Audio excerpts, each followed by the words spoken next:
Teraz si predstavíme zdroj Vanptek NPS 3010V.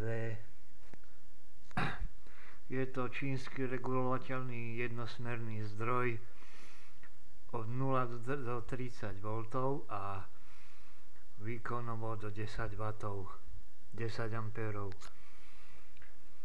Zapneme si ho. Ešte do zastrčky.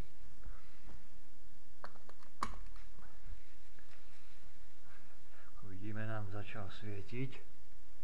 Máme pripojenú 12 V žiarovku. Tak si nastavíme 12 V.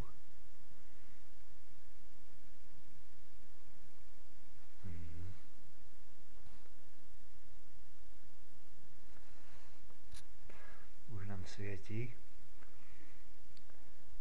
12 V.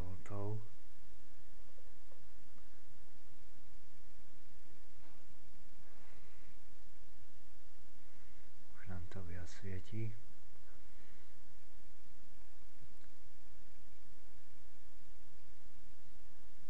No, máme tam napájacie napätie 1,80-90 V a prúd nám preteká 2,6 A.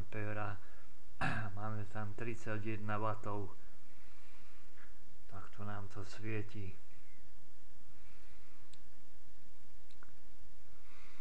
To by bolo asi všetko. Ahojte.